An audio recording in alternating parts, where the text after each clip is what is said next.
Lesson on refraction and lenses. Let's take a look at the wave behavior of refraction. Recall that the medium determines the velocity of a wave.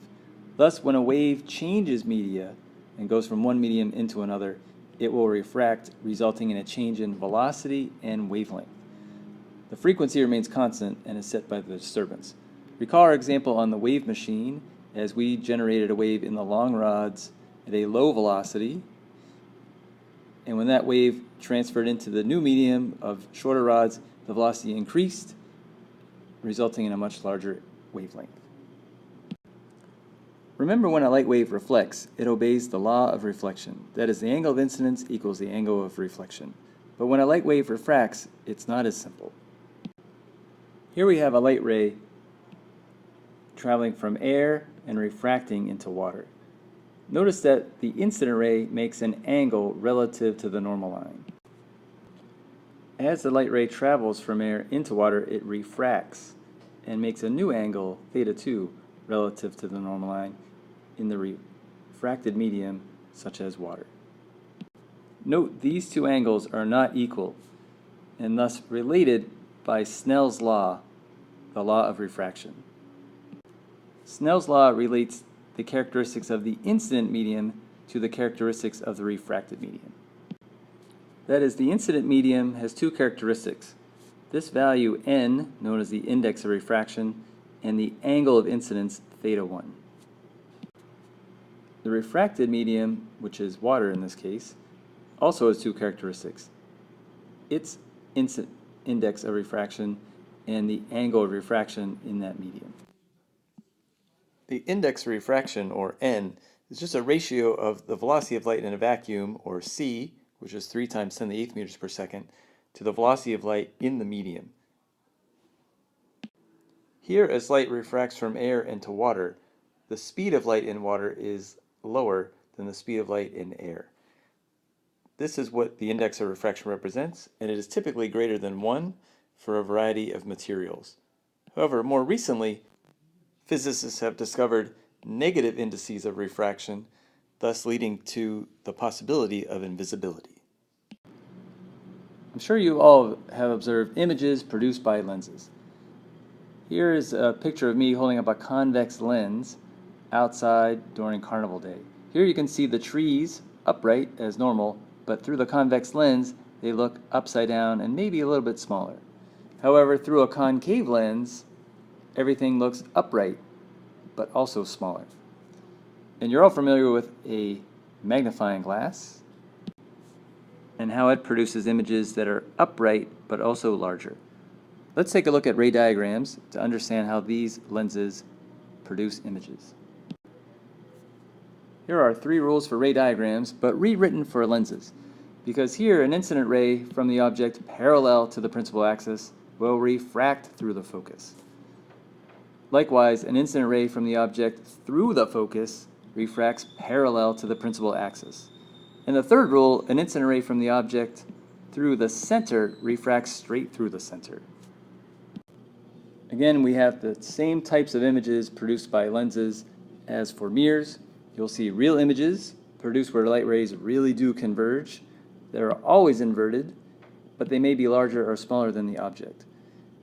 And also virtual images produced where light rays appear to converge but don't really.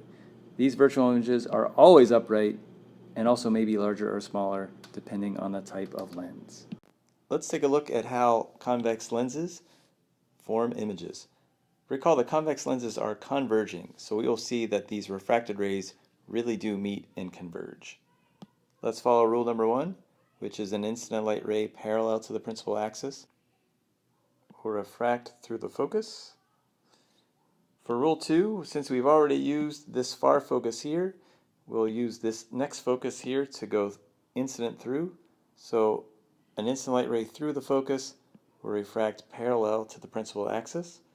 And if we want to do rule 3, an incident ray through the center will just go straight through. So here we can see these light rays really do converge and form a real inverted image of Amy Farrah Fowler. But what happens when Amy steps inside the focus of a convex lens? Well, let's try our 3 rules for ray diagrams. An instant ray parallel to the principal axis will refract through the focus. For rule 2, we can't take a light ray through this focus. It'll never go through the lens and refract. So we can take a ray of light as if it came from the direction of that focus, and that ray will refract parallel to the principal axis. So we note that these 2 refracted light rays really don't meet over here. They keep diverging. But if we trace them behind the lens, we can see that these light rays will appear to converge. And that is where we can see our magnified upright virtual image of Amy Farrah Fowler. That is, when you place an object inside the focus of a convex lens, it acts like a magnifying glass. Now let's try with an object beyond the focus of a concave lens, which is a diverging lens. So we do not expect these refracted rays to ever meet or really converge, but appear to converge to form an image. So let's take our rule 1, a light ray parallel to the principal axis. Instead of refracting through this focus and converging, concave lenses will diverge, and thus this refracted ray will refract away from the focus back here. So now we've used that focus, we can aim for the other focus over here, and we're going to refract parallel to the principal axis. Again, these 2 refracted rays do not converge, but if we trace them behind the lens, we can see that they will appear to converge. So let's do that right here. This one will trace back this way, the parallel one tracing back here. And you can see that Amy Farrah Fowler, this again will be a virtual image that is much smaller than her and on the same side of the lens as the object is, thus making this a virtual image with a negative DI as well. Mathematics of lenses.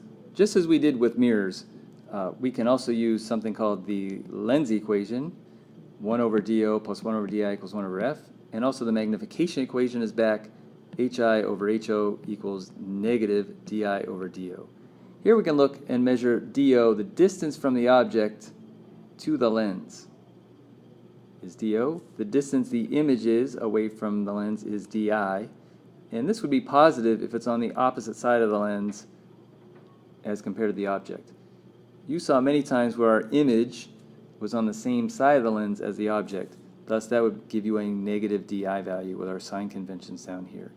Also, the focus is negative for a convex lens because it is diverging, similar to a concave mirror.